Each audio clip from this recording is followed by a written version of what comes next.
अंतर्निहित पदार्थों को भी प्रकाशित करने वाली एक अंतर्दृष्टि जो उनके पास है, सूक्ष्मेक्षिका जो उनके पास है, वह अष्टाध्यायी के रूप में विश्व विश्रुत है। क्योंकि उनके पास ऐसी अंतर्दृष्टि थी भाषा के विषय में, संस्कृत वाङ्मय के विषय में, तभी तो अष्टाध्यायी जैसी रचना उनके माध्यम से प्रकाशित हो पाई। तो इसी को कह रहे हैं महर्षि पाणिनि जी की लोकातिशायिनी सूक्ष्मेक्षिका जो अष्टाध्यायी के रूप में विश्व विश्रुत है, उसकी विस्तृत एवं गंभीर अभिव्यक्ति पतंजलि जी के महाभाष्य में उपलब्ध होती है। ठीक है, ये हम सबको ज्ञात है कि महर्षि पाणिनि जी के सूत्रों का ही विस्तृत विवेचन और उसी के विषय में शंका समाधान और उसी के दार्शनिक पक्ष को महर्षि पतंजलि जी ने अपने महाभाष्य में उजागर किया है, प्रकाशित किया है। पातंजल महाभाष्य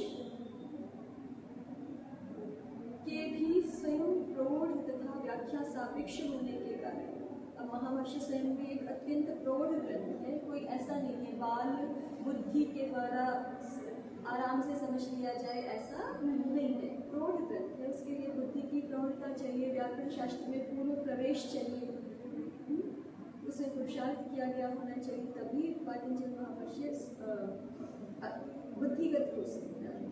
तो चूंकि पतंजल महाभाष्य स्वयं ही प्रौढ़ है और व्याख्या सापेक्ष है, इसके कारण महावैयाकरण कैयट और नागेश भट्ट ने उसके सूक्ष्म रहस्यों का जो उद्घाटन किया, उसके लिए वैयाकरण जगत उनका चिरऋणी रहेगा। पातंजल महाभाष्य की दो सुप्रसिद्ध टीकाएं ना, आप लोग भी देखते हैं, क्या क्या न्यास पद्मंजलि प्रकाशिका के महाभाष्य की दो टीकाएं, प्रदीप और उद्योत। तो प्रदीप के कर्ता कौन है? महावैयाकरण कैयट, और उद्योत के कर्ता कौन है? नागेश। इसी को उनका स्मरण कर रही है। पातंजल महाभाष्य स्वयं भी अत्यंत प्रौढ़ और व्याख्या सापेक्ष ग्रंथ है। तो महावैयाकरण कैयट और नागेश भट्ट जी ने जो टीकाएं की है, कौन कौन सी टीकाएं? प्रदीप और उद्योग क्रमशः, उन टीकाओं से उनके सूक्ष्म रहस्यों का उद्घाटन होता है, भाष्य के सूक्ष्म रहस्यों का।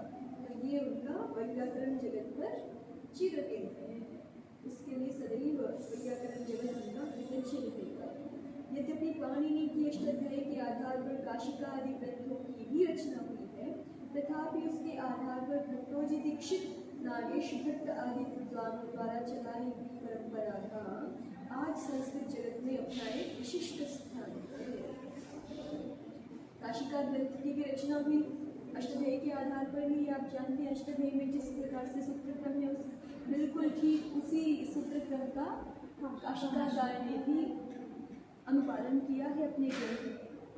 लेकिन उसी के आधार पर फिर कालांतर में सिद्धांत कौमुदी, लघु सिद्धांत कौमुदी, मध्य सिद्धांत कौमुदी आदि प्रकरण ग्रंथ भी आए। तो इसके लिए कह रहे हैं तथापि उसके आधार पर भट्टोजी दीक्षित, नागेश भट्ट आदि विद्वानों द्वारा चलाई हुई परंपरा का आज संस्कृत जगत में अपना एक विशिष्ट स्थान है।